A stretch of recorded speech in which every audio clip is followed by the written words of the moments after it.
I'm pleased to present to you author, teacher, and expert on renewable energy and sustainable living, Jay Warmke.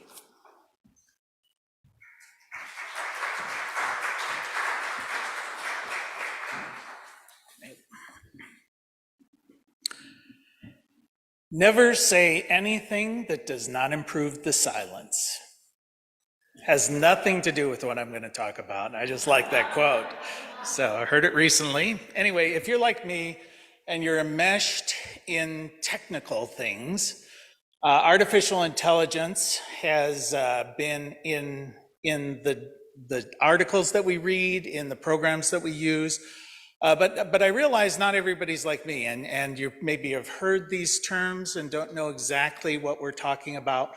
What are the ramifications of this? What's the near-term ramifications, the long-term ramifications? So I thought we would just chat a little bit about artificial intelligence. Right, so if we back up with some of the milestones of what this thing is that we're talking about. Well, first off, I should back up because a lot of my friends, the techno geeks, they say, aren't you afraid that artificial intelligence is going to take over everything, that it's going to control the world, that it's going to control our lives? And I say, I'd like some intelligence to be in charge. I don't care if it's artificial, you know, it would be a pleasant change. So I'm not that worried about that. But so anyway, so if we back up and look at some of the milestones of what's been happening, and understand that in any technology, these things usually follow, you know, what's referred to as the hockey stick curve. You know, they go along and they go along a little bit, and then all of a sudden, just straight up. And that's the trajectory that we're currently involved in. So in 1996, IBM created a program called Deep Blue. And Deep Blue beat the world champion, Garry Kasparov, in chess. Today, a program, if you taught it chess, in the morning it would learn the rules, by noon it would be a master chess player, and by dinner it would be the best chess player that has ever existed. That's the trajectory we're on. In 2016, AlphaGo was beat the world's champion in a very complicated game called Go. That was developed by Google. And then in 2022, ChatGPT, this sort of brought everybody's attention to artificial intelligence. It was released, and in 5 days, 1 million subscribers. To give you an example, it took Netflix 3.5 years to get 1 million subscribers. So the adoption rate is just dramatic. ChatGPT 3.5 passed the medical licensing board, passed every state's bar exam, is a CPA, and got a B on the Wharton School MBA final. Okay. ChatGPT 4 released this year, 10 times smarter. They've measured it, and they claim, at least in verbal skills, has an IQ of about 150. So really the smartest person you've ever met. And of course there's different ways of measuring intelligence, but this is just on the verbal skills there. Now, one of the concerns of those people who are involved with artificial intelligence is they say, we don't quite know how this stuff works. And that's not that surprising, because if you ask, how do you remember your best friend from high school's birthday? You go, I don't know, I just do. You know, how did you learn to speak French? Well, not easily, but you know, how do these things work? Well, for example, ChatGPT is basically an autocomplete program. That's all it is. If you've used your phone and you type in, I'm going to it gives you some examples, to the store, to the bank, to the whatever. Sometimes it completes it for you, and it's sometimes wrong. Well, so are these models, sometimes wrong. The difference is they have trained these models with every word that has ever appeared on the internet, every document that has ever existed. Up until this moment, we've not had enough data to make these things functional. We've not had enough computing power to make these things functional. All these things are coming together, and it's changed the way these things are behaving. We're talking downstairs. When does a person become a person?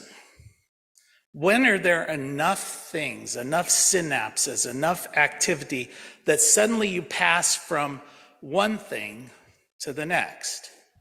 We don't know what that is. We don't know how that works. These people who have trained these models, suddenly they know things they never trained them. They know how to speak Mandarin. They never taught that. They ask it about things that are outside their experience, and they can answer, and they don't know how this happens. So the concern that they have is they say, okay, we don't understand this technology that we've created. We've created perhaps a nuclear warhead that is able to design better nuclear warheads and can do this on its own. So before we release this into the environment, we better really understand what we're dealing with. So of course, big tech has released it into the environment. It's now in everything. It's in everything. It's in every one of your phones. It's integrated into Windows. All of these big players. Windows has Copilot, Google has Bard, Facebook has Llama, Apple has Ferret, Anthropic Claude. All of these things are in everything. So the first thing you need to take away from this is the genie is out of the bottle.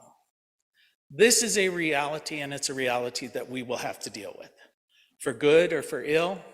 It's like trying to get rid of the internet, you know? Personally, I tend to like technology. I think, on the whole, if we can survive the next couple of decades, it's going to be good. That's a big if. Just like many of us would say, yeah, the internet has its bad points, but I like living with it better than I would like to live without it. It has very, very positive aspects to that. Now, ChatGPT 5 is going to be released this year.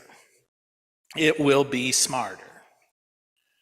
It will probably reach, well, it will definitely pass the Turing test. Okay, if you're not familiar with the Turing test, it was a test developed back, I think in the 1950s or 60s. Basically says when a computer is indistinguishable from a human being and you cannot tell the difference, that is when that computer is known to be essentially sentient or whatever. That's the Turing test. We've made it when you cannot tell the difference. So does it matter if no one can tell the difference whether it's a human or a machine? Does it matter whether it's a human or a machine? Something to consider there. The people who work in this industry, like any industry, the experts are usually the last people to know how things are going to proceed within their industry. There's a great example that in 1901, Wilbur Wright was asked when mankind will fly, and he said, not for at least 50 years, not a chance. And 2 years later, they took off. All right, in 2018, people who work in artificial intelligence were asked, when will artificial intelligence reach essentially this Turing test? They said 50% said not until the year 2068. This year it will. So what's next? You know, this is the thing that scares people. This is the thing that frightens people. You know, what is next? How quickly is this happening? I mean, it's very concerning. The other issue is, let's assume that it doesn't even get smarter. These systems process at 1 million times faster than human thought. Imagine if you had a group of the smartest people you ever met, put them in a room, came back 2 weeks later to find out what they had figured out. For them, 2,000 years has elapsed. So what would the smartest group of people that you've ever met develop over 2,000 years? So time is different. Processing is different. I'm going to tell you right now that what we're facing is almost the same as if we received a message from outer space that a group of aliens is going to be landing on this planet in 10 years, and they will be smarter than us, they will live in a slightly different dimension than us, and time will be different for them. And we know for certain they're going to be landing here in 10 years. How would you react to that? Just take a moment to process, because this is the reality we're living in at this moment. The aliens are coming. So what does that mean? Well, of course, nobody knows. But in the short term, there are some great positives. I mean, this stuff is terrific. For example, the end of this month, next week, Samsung's releasing a telephone, a little smartphone. You talk into it, and in 13 different languages, the person on the other end hears their language. They talk to you, and you hear English. I mean, universal translator, man. That's amazing. And it's all yours for $1,200. So, but in 3 months, you can get it on eBay, right? Okay, I'll give you another example. And this is something we literally researched this last week. A good friend of mine, his mother has Alzheimer's. Physically fine, but kind of mentally hit or miss. She's living on her own down in Brazil, and he lives here. So he's constantly trying to deal with it and dealing with those issues. But he has cameras and he can speak with her, you know. But he also will oftentimes, she'll be there and she'll be getting agitated, and he'll, from here, go in and tell Alexa to play music from her childhood. And he'll see the camera and she'll be standing in front of this speaker and just dancing and listening to the music. So we were saying, you know, wouldn't it be great if there was a program that would just talk to her? You know, how you doing, Lucilia? Did you take your medicine? You know, do you want to hear some music? Do you know a joke? You know, that's part of the problem. And this is something that is being developed, but we couldn't find something today. But wouldn't that be wonderful? Home health care, companionship, things of that nature. Personal tutors. This is getting integrated into educational systems. Every student has their own individual tutor. Personal assistants, reminding you of appointments. You book a flight, and they tell you, oh, you know what, I see you're going to Atlanta. Last time you were there, you stayed at the Marriott. Did you like the Marriott? Do you want me to book an appointment? Where are you going to be going? Can we do this? I'll remind you, I'll wake you up. And it talks to you throughout the day. These things are becoming reality. This year, these will be the realities, the short-term benefits. The problem with every new technology is, where are the most rapid advancements? Pornography, crime, warfare. Okay? That's where the technology evolves to very quickly. So we're going to see better scams, for sure. No longer will some prince in Africa tell you that you won the lotto. You know, these are going to be people calling you on the phone that you know and telling you that there's a problem, you know, that they have an issue. So the artificial intelligence there. You know, if you pick up one of the dollars, it says, "In God we trust," right? We believe money has value because we trust in the full faith and credit of the United States government. We trust that has value. Artificial intelligence will break that trust.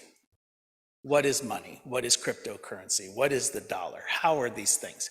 No longer, if every password can be broken, every account can be accessed, this is an issue, a big issue. Your wealth is not in paper. Your wealth is in digital information on a computer. And if that digital information can no longer be trusted, that's going to be a big issue. The end of truth. This is the other short-term issue. We just saw it this last week. You know, robocalls in Biden's voice going out to voters in New Hampshire. That's like Pong in the world of gaming. I mean, this stuff's going to get crazy. You basically literally will not believe anything you see, anything you hear. That's going to be a big issue. And they're also estimating that more than 40% of all jobs are subject to being taken over by artificial intelligence within 5 years. And these are the knowledge workers. So what does that mean? How do we deal with that? It's going to make COVID look silly if 40%. So these are the short-term issues we're dealing with on the negative side. Long-term, will AI's motivation align with ours? Why should it? What if we say, you know what, this stuff's so great, let's have it solve climate change? People are the problem. Get rid of the problem. Problem solved.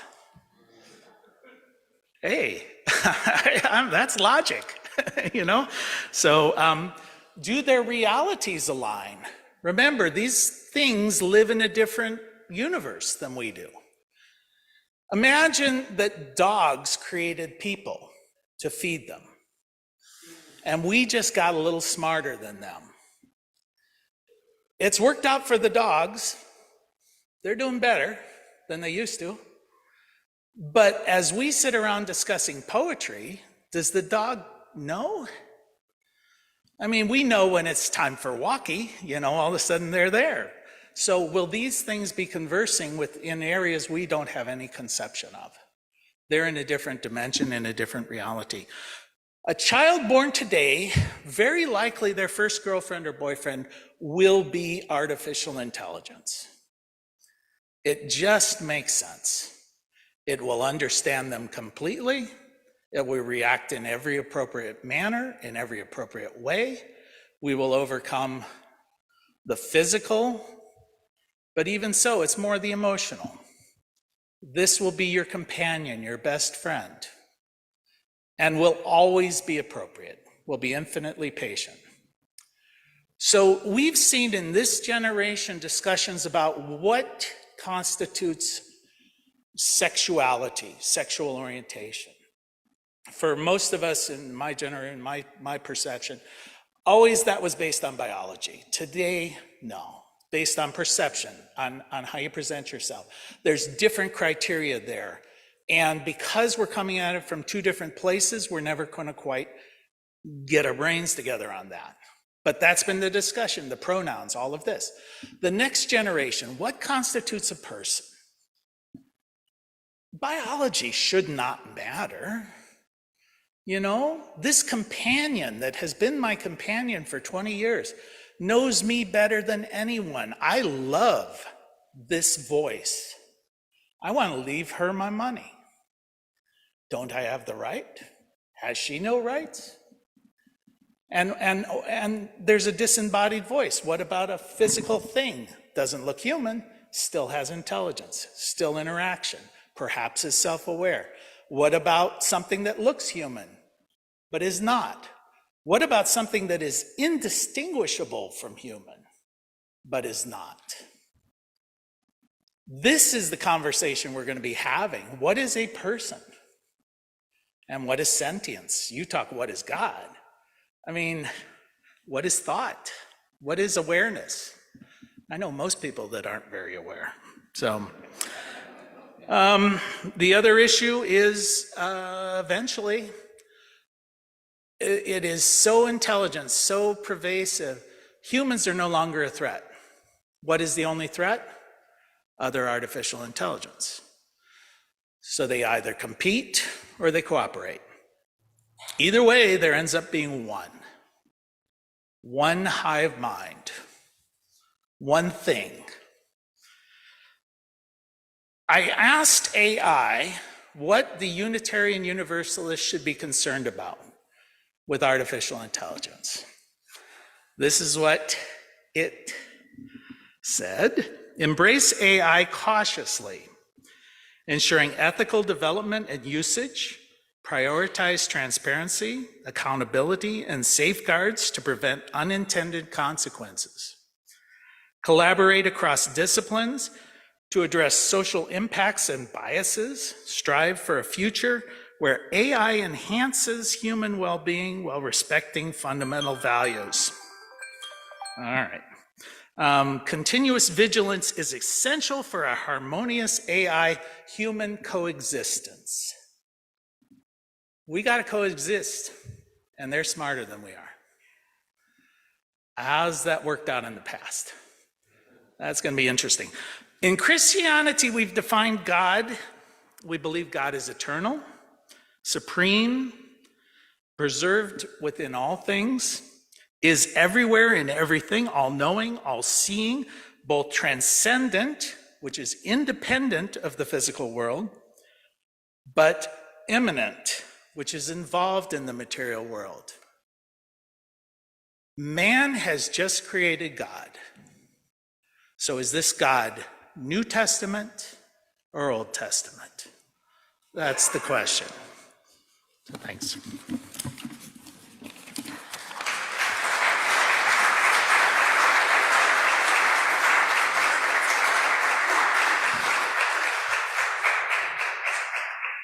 Holy cow, Jay, thanks. That was really disturbing.